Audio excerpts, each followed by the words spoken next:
입덧은 전체 임신한 산모의 80% 이상에서 겪는 증상인데요. 입덧이 좀 심하지 않은 산모들도 있지만 정말 심한 사람들은 물도 못 먹고 소변도 안 나오고 체중도 막 10% 이상 빠지기도 하거든요. 입덧의 원인은 우선 호르몬 변화, 임신하면 여러 가지 호르몬이 바뀌는데 그중에서 특히 육모 성선 호르몬이라고 임신할 때 특별히 나오는 어떤 호르몬이 있는데 그 호르몬에 대해서 뭔가 예민한 분들이 입덧이 더 심하게 나타난다고 알려져 있고요. 그 다음에 입덧이 더 심한 분들은 초산인 경우에 더 심하고, 그 다음에 첫애 때 입덧이 있었던 분들이 더 심하고요. 그 다음에 엄마가 입덧이 있었던 분들이 조금 더 심하다는 그런 이제 연구 결과도 있고요.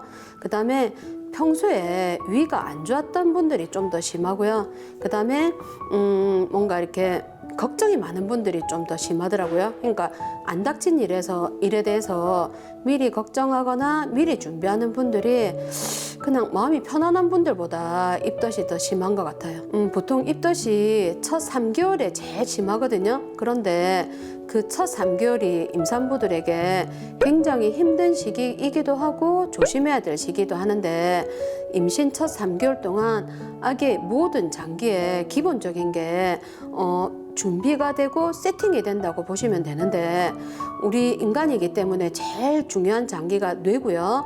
그 다음에 살아야 되니까 심장이고 그러는데, 뇌나 심장 말고도 손가락, 발가락, 손톱, 팔톱까지도 첫 3개월 동안 다 기본적인 게 형성이 돼야 되는데, 그런 중요한 시기에 엄마한테 뭔가 해로운 게 이렇게 들어오면, 엄마가 해로운 것에 노출이 되면 아기한테 안 좋을 수 있잖아요. 태아 기형이 생긴다거나 유산이 되거나 그럴 수 있잖아요. 그러면 옛날에는 우리가 이제 지금은 그래도 기본적으로는 먹는 음식, 못 먹는 음식, 좋은 음식, 나쁜 음식, 상한 음식 뭐 그런 걸 이제 우리가 구별해서 먹는데, 문명이 발달하기 전에는 오로지 내 오감에 의지해서 눈으로 보고 코로 맡고 입으로 맛보고 내 오감에 의해서 이게 내한테 해로운 음식인지 해롭지 않은 음식인지 판단을 했어야 됐단 말이에요. 그러다 보니까 임신 초기에는 감각이 되게 예민해집니다. 그러니까 냄새도 많이 예민해져서 뭐 그전에 안 나던 물 냄새도 나고, 그 다음에 땀 냄새도 너무 역하게 느껴지고요. 그 다음에 김치 냄새, 된장 냄새는 너무 심하게 느껴지거든요. 그 다음에 맛도, 미각도 변합니다. 옛날에 맛이 없던 게 또 막 당기기도 하고, 맛있다고 느껴지던 게 맛없어지기도 하고 그러는데, 그게 전부 다 엄마가 아기를 위해서 감각이 예민해지다 보니까 더 이 입덧이나 그런 것도 더 예민해지는 거라고 보고요. 첫 3개월 지나서 아기가 많이 안전해지면 입덧도 점점 좋아질 겁니다. 여태까지 알려진 바로는 입덧에 도움이 되는 영양분이나 음식이 비타민 B6, 그 다음에 생강이 입덧에 도움이 된다고 알려져 있거든요. 그래서 다양한 음식을 드시면서 생강차나 그런 게 좀 도움이 될 수 있어요. 그러니까 생강차를 겨울에는 따뜻하게 해서 한 모금, 여름에는 생강차를 끓여서 냉장고에 놔뒀다가 한 모금, 자주 이렇게 한 모금씩 드시는 게 입덧 완화에 도움이 되고요. 그 다음에 입덧할 때 죽이나 뭔가 질척거리는 음식보다는 약간 마른 음식이 덜 힘들거든요. 뭐 비스켓이나 뭐 크래커도 느끼한 크래커보다는 담백한 그런 게 낫고요. 그 다음에 빵도 약간 토스트나 그런 마른 음식이 입덧 완화에 좀 도움이 됩니다. 그 다음에 뭐 임신 초기뿐만 아니라 임신 전 기간에 걸쳐서 아기한테 안 좋은 음식은 인스턴트 음식, 당이 높은 음식, 첨가물이 들어있는 음식, 그런 음식들이고요. 그 다음에 초기에 입덧을 하면 밥은 안 넘어가는데 면은 잘 넘어간다, 그렇게 얘기를 하거든요.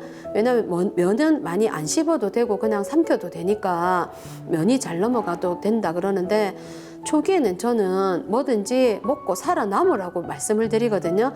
그러니까 뭐 음료수 같은 것도 나중에는 먹지 마라 그러는데, 콜라든 사이다든 주스든 이온 음료든 내가 먹을 수 있는 거를 먹고 탈수 안 되고 기운 안 빠지게 이렇게 드시면 되고요. 그 다음에 약간 질척거리는 그런 음식보다는 마른 음식 드시는 게 당연히 좋고요.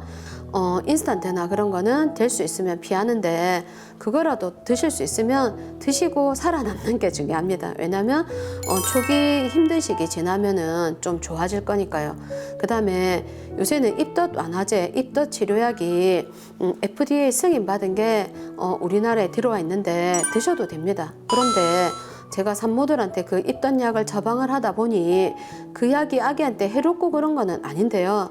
한번 이렇게 약을 먹기 시작하면 임신 5개월, 6개월, 7개월 돼도 그 약을 못 끊고 약간 의존하는 경향도 생기는 것 같더라고요. 그래서 약보다는 우선 충분하게 쉬고 그 다음에 입덧에 대해서 두려워하지 말고요. 막 걱정을 미리 하면 오히려 더 심해질 수 있거든요. 그래서 가벼운 산책이라든지 좀 뭐 춤을 춘다든지 약간 환기를 시킨다든지 심호흡 한다든지 그런 게 입덧에 오히려 도움이 될 수 있고요. 그 다음에 이거는 다 지나가는 일이니까 미리 절대 이렇게 너무 못 먹어서 내가 뭐 죽으면 어쩌나, 그 다음에 또 영양분이 부족해서 아기한테로 영양이 잘 못 가면 어떡하나, 그런 안 닥친 일에 대해서 미리 걱정하지 마시고 적절하게 드시면서 운동하시고 많이 심할 때는 입덧 약도 처방받아 드시고요. 그 다음에 소변이 막 너무 안 나오거나 체중이 10% 이상 줄거나